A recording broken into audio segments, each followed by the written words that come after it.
बातम्यांचा वेगवान आढावा सुपरफास्ट 100 बातम्यांमधून। शरद पवारांच्या गटाला नवं नाव मिळालं। राष्ट्रवादी काँग्रेस पक्ष शरदचंद्र पवार गटाला नवे नाव।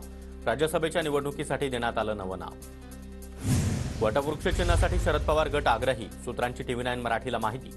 निवडणूक आयोग शरद पवार गटाला कोणतं चिन्ह देणार याकडे लक्ष। हातातील घड्याळ चोरलं पण मनगट आमच्याकडे। जितेंद्र आव्हाड यांच्याकडून पवारांच्या नव्या पक्ष आणि चिन्हाचा फोटो दाखवत अजितदादांना टोला। वारे पट्ट्या म्हणत मनसेकडून देखील अजित पवारांचा जुना व्हिडिओ ट्विट। शिवसेना शिंदेंना मिळाल्यानंतर अजित पवारांनी केलेली टीका व्हायरल। निवडणूक आयोगाकडून फक्त पक्षाच्या नावाची विचारणा, चिन्हाची नाही। राज्यसभा निवडणुकीसाठी चिन्हाची गरज नसते, जयंत पाटील यांच्याकडून स्पष्ट। शरद पवार गट आयोगाच्या निकालाविरोधात सुप्रीम कोर्टात जाण्याआधीच अजित पवार गटाकडून कॅबिनेट दाखल। आमची बाजू ऐकल्याशिवाय कोणताही आदेश न देण्याची अजित पवार गटाची विनंती। काकांनी माफ केलं म्हणून पक्ष आणि चिन्ह मिळालं ना, तर 30 तारखेला घडलेलं निवडणूक आयोगाला दाखवता आलं नाही। आव्हाड यांचा अजित पवारांवर निशाणा। जितेंद्र आव्हाड यांना काका पुतण्यामध्ये एवढा रस का? हसन मुश्रीफ यांचा आव्हाड यांना सवाल। शरद पवारांची राजकीय हत्या करण्यासाठी अजित पवारांसह आयोगाचा कट। पर्याय दिले होते पण आयोग खोटं बोलतोय, जितेंद्र आव्हाड यांचा आरोप। मुंबऱ्याच्या बाहेर कुठलेही कामधंदे राहिलेले नाहीत। आव्हाड यांच्या आरोपांवर अमोल मिटकरी यांची टीका। निवडणूक आयोगाच्या निर्णयाविरोधात शरद पवार गट सुप्रीम कोर्टात जाणार। पवार यांनी कपिल सिब्बल आणि अभिषेक मनु सिंघवी यांच्यासोबत फोनवरून चर्चा देखील केली। जखमी वाघ अधिक घातक असतो हे भाजप आणि फुटीर गटानं लक्षात घ्यावं। रोहित पवार यांचा इशारा। निवडणूक आयोग भाजपची एक विंग बनलाय। आमच्याकडे पवारांसारखा बाप माणूस। रोहित पवार आक्रमक। खोटी कागदपत्र बनवून चोर न्यायाधीश झाले। राष्ट्रवादी संदर्भातील निवडणूक आयोगाच्या निकालावरून ठाकरे यांची टीका। आमचा पक्ष आणि चिन्ह गेलं असलं तरी जनता आमच्यासोबत। अदृश्य शक्तीनं हे घडवून आणलंय। महाराष्ट्रातील जनता त्यांना धडा शिकवल्याशिवाय राहणार नाही। अनिल देशमुखांची अजित पवार गट आणि भाजपवर जोरदार टीका। भुजांमध्ये कितीही बळ आहे असं म्हटलं तरी नीतिमत्तेचे तट फोडून सत्तेसाठी घातलेला हा वळसा महाराष्ट्राला पटेल का? मनसेचा ट्विट करत अजित पवार गटाला जोरदार टोला। मुंबईतील राष्ट्रवादीच्या प्रदेश कार्यालयाबाहेर शरद पवार गटाचे कार्यकर्ते आक्रमक। निवडणूक आयोग आणि सरकारविरोधात जोरदार घोषणाबाजी। उद्धव ठाकरेंकडे मी 1 कोटींचा चेक दिला होता। मंत्रिपदासाठी पैसे मागितले की पक्षनिधीसाठी हे मला माहिती नाही। पत्रकार परिषदेमध्ये मंत्री दीपक केसरकरांचा मोठा गौप्यस्फोट। चेक दिला आम्ही चेक एवढं खोटं बोलून हे लोक आरशात तरी कसं बघतात? आदित्य ठाकरे यांचा दीपक केसरकरांना खोचक सवाल। दीपक केसरकर मंत्री करा म्हणून ठाकरेंच्या मागे लागलेले। केसरकर माफी मागा अन्यथा तुमच्या तोंडाला काळं फासू। केसरकर यांच्या ठाकरेवरील आरोपांनंतर चंद्रकांत खैरेंचा इशारा। उद्धव ठाकरे पदांसाठी आणि आमदारकीसाठी पैसे घेतात। उद्धव ठाकरे बिकाऊ माणूस।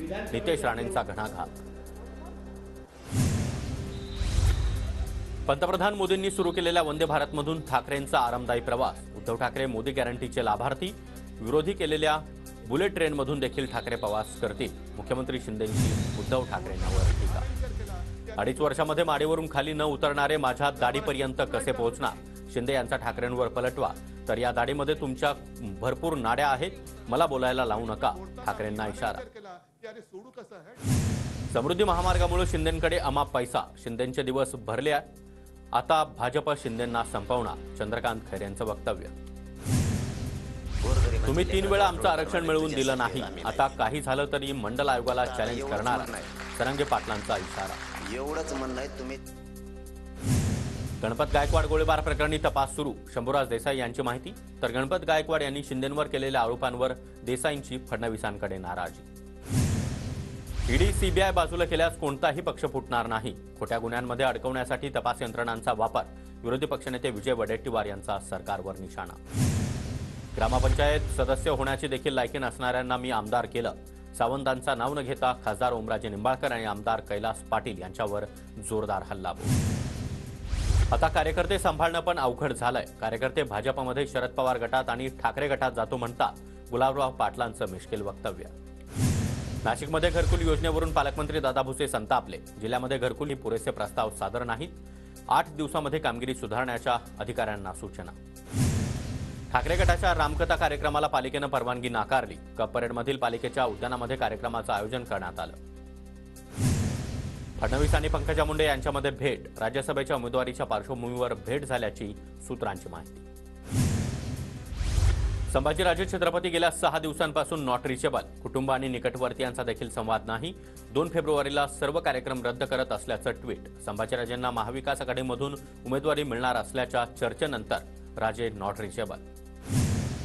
वसंत मोरे यांच्याकडून लोकसभा निवडणुकीसाठी जोरदार मोर्चे बांधणी. आज पुन्हा एकदा लोकसभा निवडणुकीचे संकेत देणारं स्टेटस. आता सगळेच म्हणू लागलेत पुणे की पसंत, मोरे वसंत. वसंत मोरे यांचं नवं स्टेटस. संजय राठोड यांना काल देखील विरोध आणि आजही विरोधच. राठोड यांच्या लोकसभा उमेदवारीवर चित्रा वाघ यांची प्रतिक्रिया.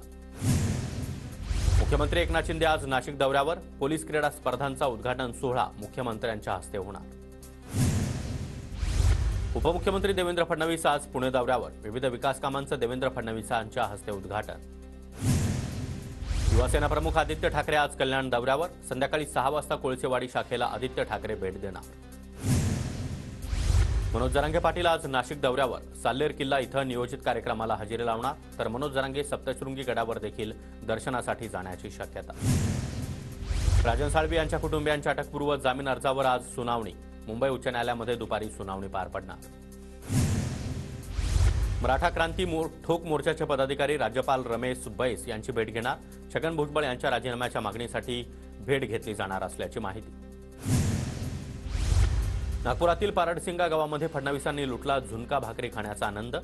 भाजपच्या गाव चलो अभियानादरम्यान फडणवीसांचा पारडसिंगा गावामध्ये मुक्काम. पुण्याच्या बानेरमध्ये चंद्रकांत पाटील भजनामध्ये तल्लीन. वारकरी वेशामध्ये चंद्रकांत दादा विठुरायाच्या नामस्मरणामध्ये तल्लीन. चंद्रकांत पाटील यांनी वारकऱ्यांसोबत पंक्तीमध्ये जेवण देखील केलं. नितीश कुमार यांनी घेतली पंतप्रधान मोदींची भेट. एनडीएमध्ये आल्यानंतर नितीश कुमार पहिल्यांदाच पंतप्रधान मोदींना भेटले. पुण्यातील युवक काँग्रेसच्या पदाधिकाऱ्यांना पोलिसांकडून नोटीस. देवेंद्र फडणवीस यांच्या पुणे दौऱ्याच्या पार्श्वभूमीवर आंदोलन करण्यास मनाई. बेळगावमध्ये भाजप कार्यकर्त्यांचा काँग्रेस कार्यालयामध्ये घुसण्याचा प्रयत्न. भाजपच्या वतीनं शहरातील चन्नम्मा चौकामध्ये निदर्शन. राज्यातील निवासी डॉक्टरांचा संप मागे. निवासी डॉक्टरांच्या विद्यावेतनामध्ये 90,000ची भरीव वाढ करण्यात येणार. विद्यावेतन प्रत्येक महिन्याच्या ठराविक तारखेला देण्याची उपमुख्यमंत्र्यांची ग्वाही. एमपीएससीकडून अखेर 5% आरक्षणाची सवलत लागू करत अर्ज भरण्यास मुदतवाढ. सहाय्यक प्राध्यापक, ग्रंथपाल आणि शारीरिक शिक्षण संचालक गट अ पदांसाठी 5% आरक्षणाची सवलत वगळण्यात आली होती. पवित्र पोर्टलवर शिक्षक भरतीसाठी टेस्ट परीक्षा उत्तीर्ण उमेदवारांचं स्वप्रमाणपत्र प्रमाणित. 1.63 उमेदवारांनी स्वप्रमाणपत्र प्रमाणित केलं. भविष्यामध्ये नागपूरला महापुरापासून वाचवण्यासाठी काय करणार? नागपूर खंडपीठाकडून पाटबंधारे विभागाला विचारणा. सविस्तर माहिती सादर करण्याचे निर्देश. आरोग्य विभागाकडून 352 रुग्णवाहिकांची खरेदी. राज्यातील प्रत्येक तालुक्याला 1 रुग्णवाहिका मिळणार. मुंबईमध्ये दुहेरी बोगद्यासाठी 232 झाडांची कत्तल. ठाणे ते बोरिवली दरम्यान वृक्षतोडीसाठी नव्यानं प्रस्ताव. ठाणे बोरिवली दुहेरी बोगदा प्रकल्पाला अखेर केंद्रीय वन्यजीव मंडळाची परवानगी. विविध व्यावसायिक अभ्यासक्रमांच्या प्रवेशासाठी आता सीईटी परीक्षेसाठी दुसऱ्यांदा मुदतवाढ. 12 फेब्रुवारीपर्यंत अर्ज करण्यात.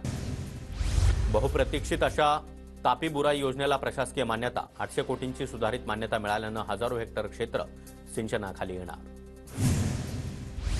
राज्यामध्ये दरवर्षी 6 नमो महारोजगार मेळाव्यांचं आयोजन करण्यात येणार. प्रति मेळाव्याला 5 कोटी रुपयांप्रमाणे 30 कोटी रुपयांच्या निधीला सरकारची मान्यता. जळगावच्या बिलवाडीमध्ये गुलाबराव पाटील यांच्या हस्ते विविध विकास कामांचं उद्घाटन. रस्ते, जलकुंभासह 10 कोटींच्या कामांचं लोकार्पण. पुण्यामध्ये सलग दुसऱ्या दिवशी गुंडांची परेड. सराईत ड्रग्ज पेडलर त्याचबरोबर अवैध शस्त्र बाळगणाऱ्या गुंडांवर पोलीस आयुक्त अमितेश कुमार यांच्या धडक कारवाईचा इशारा. नागपूर शहरातील 317 गुंडांची देखील परेड. नवीन पोलीस आयुक्त रवींद्र कुमार सिंगल यांच्यासमोर परेड. पुढील काळामध्ये कायदा हातात घेतल्यास कारवाई होणार, आयुक्तांचा इशारा. कल्याणमध्ये मागील 30 वर्षांपासून सुरू असलेल्या माघी गणेशोत्सवामध्ये यावर्षी अयोध्येतील राम मंदिराची प्रतिकृती. शिंदे गटाचे आमदार विश्वनाथ भोईर यांच्या प्रयत्नातून आकर्षक प्रतिकृती उभारण्यात आली. पुणे मुंबई महामार्गावर आपत्कालीन प्रसंगी आता तातडीनं मदत मिळणार. महामार्गावर दर 2 किलोमीटर अंतरावर एक दूरध्वनी केंद्र उभारण्यात येणार. धुळे कृषी उत्पन्न बाजार समितीमध्ये भुईमुगाला कमी दर. नैसर्गिक संकटाचा फटका सर्वच पिकांना बसल्यानं शेतकऱ्यांमध्ये नाराज. धुळे कृषी उत्पन्न बाजार समितीमध्ये आता 3 दिवसच कांदा खरेदी होणार. सोमवार, बुधवार आणि शुक्रवारी कांद्याची खरेदी केली जाणार। नंदुरबारमध्ये व्यापारी हमी भावापेक्षा देखील कमी किमतीनं कापूस खरेदी करतायत। कमी भावामुळे शेतकरी कापूस विक्रीला तयार नाहीत। धुळ्यातील गुन्हेगारांना प्रतिबंधात्मक नोटीस। पोलीस अधीक्षक श्रीकांत धिवरे यांच्याकडून प्रत्येक पोलीस ठाण्यामधील गुन्हेगारांची परेड। नंदुरबारमध्ये सिकल सेलच्या आजारामध्ये वाढ। गर्भवती महिलांना मोठा त्रास। जिल्ह्यामध्ये 1 लाखापेक्षा जास्त सिकल सेलच्या तपासण्या।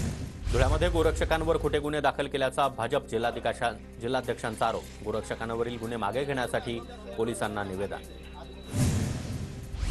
गोंदियातून 12वीच्या परीक्षेला बसणार 20,000 विद्यार्थी। शिक्षण विभागाकडून प्रत्येक केंद्रावर चोख नियोजन। भंडाराच्या पांढरा बोडी मार्गावरील रस्त्याची मोठी दुरवस्था। टिप्परच्या साहाय्याने रेतीची वाहतूक केल्यानं रस्त्यांची चाळण। अवैध वाहतूक थांबवून रस्त्याची दुरुस्ती करण्याची मागणी। बुलढाण्यामध्ये 4 दिवसांपासून युवकांचं आमरण उपोषण सुरू। विविध प्रश्नांवरून युवक आक्रमक। 2 उपोषणकर्त्यांची प्रकृती खालावली। मागण्या मान्य होईपर्यंत उपोषणावर ठाम असल्याची भूमिका। धुळ्यामध्ये नवप्रविष्ट पोलीस प्रशिक्षणार्थींचा दीक्षांत समारंभ संपन्न। जिल्हाधिकारी अभिनव गोयल, पोलीस अधीक्षक श्रीकांत धिवरे यांची उपस्थिती। वाशिमच्या हरभरा पिकांवर घाटे अळीचा प्रादुर्भाव। कृषी विभागाचा सल्ला घेऊन फवारणी करण्याचं शेतकऱ्यांना आवाहन। भंडाराच्या पळसगावमध्ये 500 मेट्रिक टन क्षमतेचा शासकीय धान्य गोदामाचा लोकार्पण सोहळा संपन्न। गोदामातील 1,80,00,000 निधी मंजूर। नांदेडमध्ये महागाईला लसणाची फोडणी। आवक घटल्यानं किलोचा दर 400 वर। फेब्रुवारीपर्यंत लसणाचे दर अजून वाढण्याची शक्यता। नाशिक जिल्ह्यातील धरण साठा निम्म्यावर। फेब्रुवारीच्या प्रारंभीच दुष्काळाची तीव्रता वाढली। उपलब्ध जलसाठ्याचा काटकसरीनं वापर करण्याचं आवाहन। पालघरच्या वाडा तालुक्यातील शिवराज दुबेले LLBच्या कॉन्स्टिट्यूशनल लॉ विषयामध्ये ठरला सुवर्ण पदकाचा मानकरी। राज्यपाल रमेश बैस यांच्या हस्ते शिवराज दुबेलेला सत्कार। रत्नागिरीच्या गणपतीपुळ्यामध्ये यंदा देखील माघी गणेशोत्सव जल्लोषात साजरा होणार। शनिवारपासून 16 फेब्रुवारीपर्यंत उत्सव साजरा केला जाणार। 7 दिवस विविध सांस्कृतिक कार्यक्रमांचा देखील आयोजन। पालघरच्या विक्रमगडमधील देहर्जे धरणाच्या प्रकल्पग्रस्तांचं पुनर्वसन करण्याआधीच धरणाचं 40% काम पूर्ण। धरणामुळे साखरे, जांभे, खुदेड गावातील 374 कुटुंब विस्थापित होणार। साताऱ्यातील कराड दक्षिण विधानसभा मतदारसंघातील 131 कोटींच्या विकास कामांचं भूमिपूजन। बांधकाम मंत्री रवींद्र चव्हाण यांच्या हस्ते भूमिपूजन। नाशिक शहरातील सातपूर कॉलनीमध्ये घरफोडी। 19 तोळे सोनं, चांदी, 1.5 लाख रुपये रोख रक्कम चोरट्यांनी लंपास केली। सातपूर पोलीस ठाण्यामध्ये तक्रार दाखल।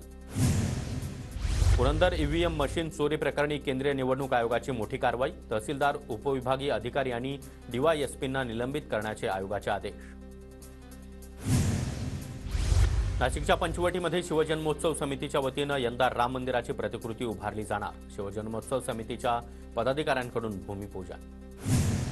सांगलीमध्ये संगीत महोत्सवाची 90 वर्षांची परंपरा। मीरा साहब दर्गा उर्सानिमित्तानं संगीत सेवा। मोठ्या संख्येनं नागरिकांची उपस्थिती। लाचखोरीमध्ये रत्नागिरी जिल्ह्यातील महसूल विभाग आघाडीवर। वर्षभरामध्ये महसूल विभागाचे 5 जण लाचलुचपत विभागाच्या जाळ्यात।